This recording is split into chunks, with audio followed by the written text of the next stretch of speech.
आंबेगाव तालुक्यातील भीमाशंकर परिसरातल्या आहुपे परिसरात डोंगर रांगांवरचं निसर्ग सौंदर्य जोरदार बहरलंय।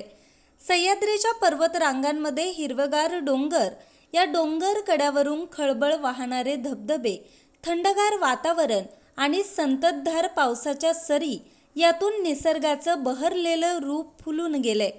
सध्या डोंगरकडे कोसळण्याची भीती असल्यानं पर्यटन स्थळांवर बंदी घालण्यात आली आहे।